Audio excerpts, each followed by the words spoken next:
Greetings and salutations to our fine podcast audience. Welcome to episode 144. Oh, we made it. Yes. Happy November. Happy November. Yeah, it's dropping on November the 1st. There you go. That's what this It's episode November is. the 1st It right is. now. It is. So welcome to the podcast. My name is Jason. This is Ed. This is Nathan, teaching team at Community Christian that we are a part of. And we come together every week and answer some of your questions, talk about how to live like and think like Jesus in our world. Got another great question, as I teased last week. We are still at the same place where we were last week, distracted with the Braves game. Now, by November 1st, how long is a Well, I was just thinking- They could be out by now. I think the World Series might be either over or happening for sure. Wow. It's happening for How sure. long is it? How many you got to win? Well, this one that This we're is the watching best of right is five. the first game of 5. You got to win 3 Gotta in win this 3 one. that is exactly what the NBA players should be. Well, Best out of 7. now Whoa. The next one round is a 7. 7. Well, I think that's fine as you go on, but the Yeah. first round, you don't Well, the need first 7 round games. this time in baseball was best out of 3. 2 out of 3. Oh, Then this is the 3 out of 5. Because that's a good playoff. for the system right sake there. of competition, read money. For the sake of competition, we put more people in the playoffs. Well, that's not good. We but played 7 months. How many The teams? NBA puts everybody in the playoffs. No, Basically. not everybody, but a lot of them. We get a lot of them. about half the team. Half of them get Well, it. in our division, 3/4 of the teams made the playoffs. That's true. In our particular division, 3 of the 4 teams were in the playoffs. Yep. So we played a 7-month season to eliminate the team in Florida. Yes. Well, good. All right. Which should always be the goal of every playoff is whatever team is in Florida should just be eliminated. Yep. Uh-oh. They They just took our pitcher out. took Max out. That's not good. No. So, But we have a wouldn't it question. be great, though, if there was like a big comeback? And Well, we that's were what I'm watching thinking. it We live? may have watched all of these eventually. Well, I'm going to control myself. I You are? determined that when I brought this in here, that no matter what good or bad happens on there, I promise to stuff that down until Charlie says so. Okay. Okay. That's Well, good. hopefully you'll do that. All right. By the So, way, we got rid of the throne, but Charlie's sitting on the throne. Which Man, we he is. we He put stole it, my we throne. put it over there. He didn't steal it. I moved it over there, but Charlie is now on the throne, which is right because he's He in is. charge. he For it. is. That's Because we right. want to treat Charlie good so he doesn't, He doesn't leave screw like the anything other up. producers. would Yeah. That's have. right. All right. So today's question is based on a message that Nathan preached That's just what several you weeks said. ago. And so somebody, in fact, this question came in like the day after your message. So this was Hot off the press. They are They were angry. no, they weren't No. angry. Oh, they're not This is angry. not an angry Oh, question. This is well, a here we really go. good question and very complimentary of your message. They just Oh, want some Well, then let's read this twice. next. They just want some next steps on this kind of thing. Okay. Well, here So, we go. Here's the question, Nathan. I love Nathan's message on racism. Good job. No, very I sweet. also thought. it was very I good. did too. Very sweet. All right. So they say I'm white, and as a child, my dad was racist. I am so ashamed to admit that I sometimes still hear his rhetoric in my head, and it's sometimes pretty awful. Do you have any advice for how I can break the cycle of hearing these ingrained remarks? Also, I believe that we shouldn't pretend to be colorblind, and we should normalize talking about all of our differences, racism included. So, what do you guys think? I agree with that last part. If you're asking what I think about that last everything part. you said, I agree. So yeah, the main question they want to know is, I've got this racism in my past within my family. How do I break the cycle of just, their comment was, I hear these remarks over and over and over again. How do I break that cycle? Jason, I feel like you would have some good advice at least on because there's two different real parts of that. I mean, part of it is the racial aspect, but part of what they're asking is, I have unwanted thoughts. Yep. I don't want these thoughts. Yep. They're in my head, Yep. which I think everyone experiences, whether it's racial or not. We all have unwanted thoughts. Some of that is just temptation from the enemy. We talked about that. The world, the flesh, and the devil. Part of it, though, is my flesh. Sure. Part of it is I have thought patterns. I just have things. Jason currently is in school for counseling, for psychology. So I don't want to put you boldly on the spot as I just have, but I figure you have some experience and maybe even some new knowledge on how to help people just deal with unwanted thoughts in general. In that way, I hadn't planned on. Yeah, that's a great point you make there. I hadn't planned on talking about this, but you're right. There is and I always tell people this when we talk about this issue. I said there is a unique ability that human beings have that no other living thing on this earth has, and that ability is that we have the ability to think about our thinking. Right. We That's can good. think about our thoughts. We can hold them in an objective light and change them. Actually, Right. They aren't just instinctual. Now, to be fair, like you just said, there are, I guess you call them instinctual, but thoughts that just pop into your head. Like ingrained, like grooves of things. Yeah, that you have no control. And I'm not really, I'm not responsible. You don't have for any them. They control come into over my that. mind. You can have let's just be real for a second. You can have some pretty depraved Mm-hmm. Absolutely. thoughts. You can have some lustful thoughts that you didn't want in there that if anyone ever saw, they might lock you up for. That's right. Hateful, angry. Hate-filled thoughts. And yes, even racist thoughts That's that right. pop into your head, Absolutely. just like you just said. The key is, and I believe this is clearly a biblical principle, is to take what the Bible says, every thought captive. And I think what he means in that is what we talk about when we say, take the thought, analyze it, run it through the filters of truth, and run it through the filters of what Paul said we ought to always be thinking about, things that are right, noble, pure, praiseworthy, and true.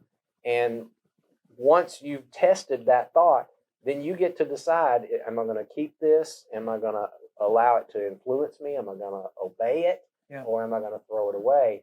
And just because you have the thought, and I guess probably what I hear inside the question is the fact that I'm having these thoughts that come back from my past a problem or something that indicates that I am somehow closet racist somehow. Right. And I would say I don't necessarily think so. No, just having the thoughts. Just having the thoughts, no. But what you do with them and how they influence you, that is the main issue. And so, like I said, you hold the thought out. I always teach people, act like the thought is something you can actually put in your hand. And if you need, if it helps you, hold it out in front of you and say, now, what is this thought? Here's what it says. And do I believe that? Is that true? Is that right? Is that loving? And if it's not, and if it is not of God, I toss it away and move on. Yeah, if it's not going to help me love God and love people, Sure. It is obviously not a thought I should hold on to. I can't help that it came into my head, but I can decide. The thought of holding it captive to me is the one when somebody's captive, they don't have freedom. So I take the thoughts in my mind and I don't give them freedom just to roam freely in my spirit, my will, those things. I hold them captive until I decide. Yeah. And don't you also think, to more specific to the topic, if you want to change your thinking over time, because like Nathan alluded to, if you do this long enough, you are able to reroute the flow of your brain, Right. The thinking that you have. If you are struggling with some residual racist thinking that's from your past, you continue to do this, and you can change the trajectory of your thinking. Also, I think and you may already be doing this, but if you're not, I think it would behoove you to get around some people who are different from you, and to experience them in a place where you can learn some empathy for who they are, for what their experience might be. Have conversations if you're not already. And this is more than just, I've got a couple of black friends. That's not what I'm talking about. I'm talking about doing life with some people that you have maybe some untested, preconceived thoughts about who they are and what their experience is. My guess is you'll probably change your mind real fast. And to go into that, 2 years ago when George Floyd was killed, I began a really conscious journey to try to do something to learn what was the truth about race in our country. And particularly, I wanted to ask the believers in our church who were black and brown if they'd be willing just to tell me their experiences. The toughest part for me was to receive it without question, Yes. Mhm. to listen unconditionally, not to say, well, this, Yeah. this. You have to understand that Mm-hmm. the toughest part is to say they experienced this, that's real. That's Right. right. What they experienced is real. It may not be the whole story. They weren't telling me it's the whole story, Doesn't but matter. the experience is real, and it created empathy in me. Mm-hmm. I told, and this is a different subject, but for me, one of the biggest prejudices I had when I was in my early 20s, my dad was not a racial racist, but he was prejudiced toward people who were poor. Mhm. Mm. If you were poor in this country, he thought you deserved it. Mhm. That anybody in this country that didn't want to be poor had all the capability to not be poor. And I came into ministry with that thought, and I would hear those thoughts in my mind. If you don't want to be poor, don't be poor. Mhm. Yeah. Decide to do something else. And a very good Christian man who wasn't even a part of my church, but that I had been around in a civic club, listened to me for a while and basically said, hey, how many poor people you spend much time around? Mhm. And I said, well, not very much. He said, well, why don't you and I work together on starting something in our county to work for poor people? Mhm. And we'll just do it side by side and we'll see what. And I'll tell you, this almost 6 years that I worked with him on that, committing 2 days a week, that I would be with poor people and I would try to figure out their life and how I would actually live their life if I were in their place. I realized it was way more complicated than I thought. Yeah. Yeah. Well, and it sounds like for the person who's asking that you are acknowledging this kind of problem in your past, at least of your upbringing and the things that your dad said or his outlook was certainly wrong. And I hope you would even use the term sinful, not as a way to call to judge your parents. I think it's really important that in conversations of race we don't get too bogged down into conversations about a person is racist or a person is evil, although obviously the act of racism is sinful and it is evil. But the problem with doing so is it allows me to decenter myself in the thing and to say that there are people who are racist. And I wouldn't be racist because racism is bad and I'm not bad. Right. And that racism is a bigger part of the systems, as we already said on Sunday in the message. It's part of our world. It's part of the systems of our world. It's also part of our flesh, so it gets into us. But it is a scheme of the evil one. And so I think being able to be able to identify those things that were said, that was racist, it was evil, it was wrong, and then to be able to treat it such, which means it becomes a thing of prayer for you.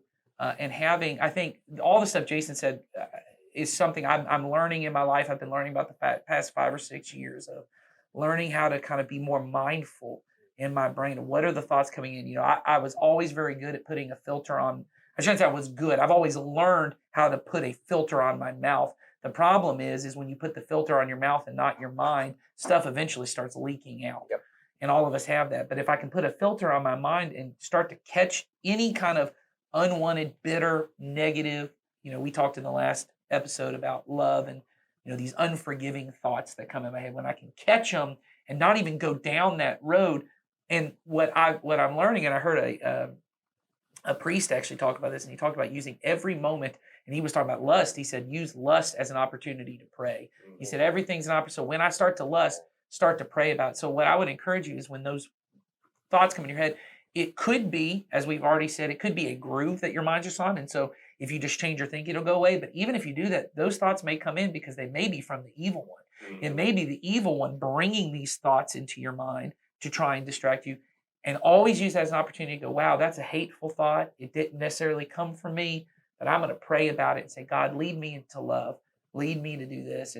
And I think the more that we can do that, the other thing I would just encourage everybody, I wanted to include it in the sermon Sunday, but I think especially and you said you're white, for white believers, it is so important that we truly decenter ourselves in this conversation. What I mean is, in our world, this idea of kind of waking up to the racial injustice in our world becomes a self-improvement plan for white people. Mhm. It becomes a way for me to be a little more culturally educated than I was before. And, I'm going to get some friends of color and I'll learn a little bit about their culture and their heritage and their stories. And I have all these things, and it'll just be a part of me becoming less racist or me becoming more whatever.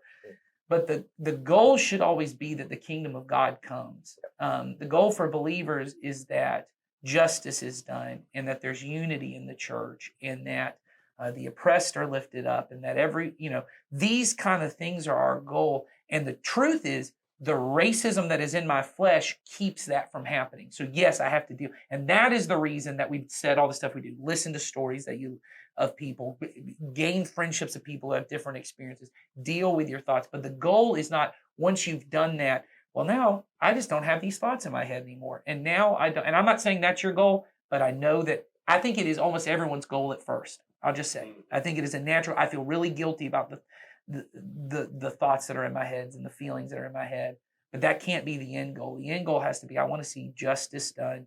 I want to see unity in the church that looks like the kingdom of God. And that when that becomes your goal, then you find out that eventually I get to a place, and as you put at the end, it's not that I'm colorblind. It's not that the race doesn't matter. It's that suddenly I'm appreciating all the beauty that comes into the kingdom from all these different perspectives and all these different cultures and all of this that kind of gets brought in together. It allows me to actually appreciate that and to be a part of it. But I just think that's important. I think so often, and unfortunately, to the several friends have told me how exhausting it is to just have to hear the confessions of white people who want to just say, well, let me confess racism that I've had towards other people that aren't even you, but you're a person of color and I need to say it to you. It becomes this very, let me get this guilt off of me instead of a higher goal. And I'm not saying at all, by the way, that I did not hear that in your question. No, not at all. But I do think that is an important part. That is a part of us, white believers, in our work in this. Part of the privilege that we have is the ability to walk away from the conversation and to really kind of make it about us. And we have to lay that down because this is not about us. Yeah. I think it's so important for all the things you just said, and particularly the part about eventually we want to see justice done. We want to see the kingdom come. And that's what we're praying for, that God's kingdom to come. And if we all admit at some point, and we don't all, because it's not true for all, that in our past we know we had relatives that were racist. Yeah, and sure. in the past we know that our culture was racist. Mm-hmm. Then what we are saying is there's a very good chance that there's been injustice that has been done and got deeply ingrained in our systems. Mm-hmm. That eventually I have to go beyond just understanding. I become an ally. Yeah. I become someone that begins to work for, because I want the kingdom of God to come. And even in places where it's not the church, but the church should have influence. Everybody's wanting influence and everything else. I mean, why shouldn't we? And the way we do that is we become the example. We root it all out in the church. Mm-hmm.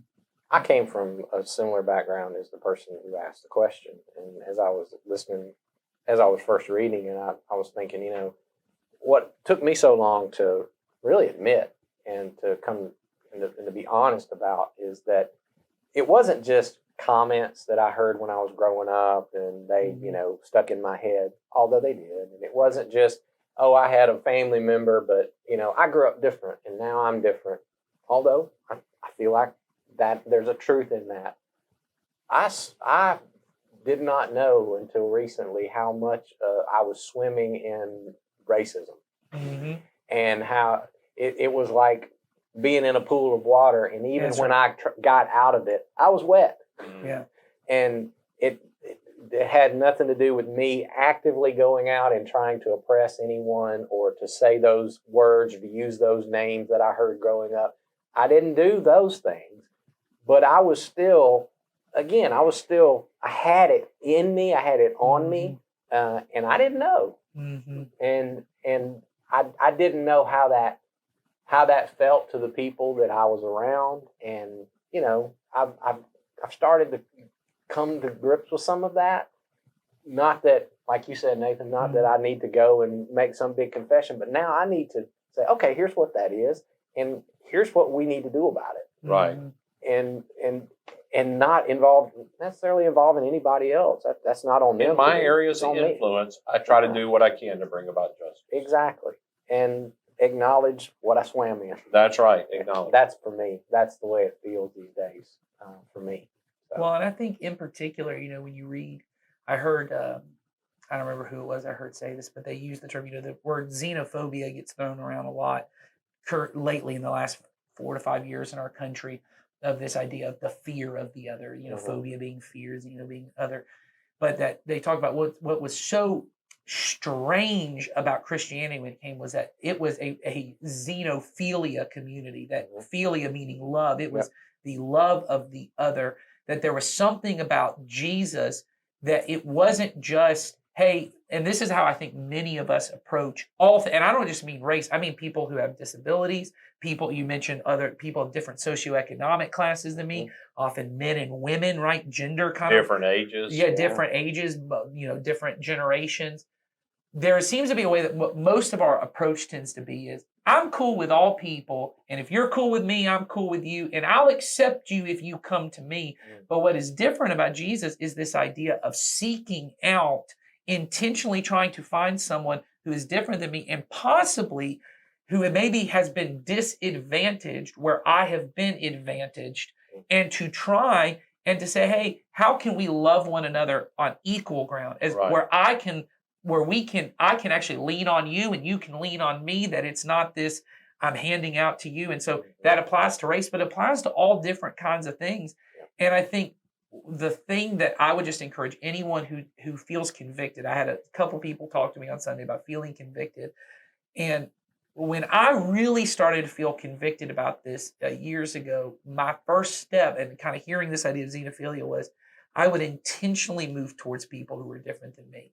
And I would to a point that I would even get teased about it to my closest friends. I would just be teased about Nathan's always just and they are different than Nathan. He is moving towards them.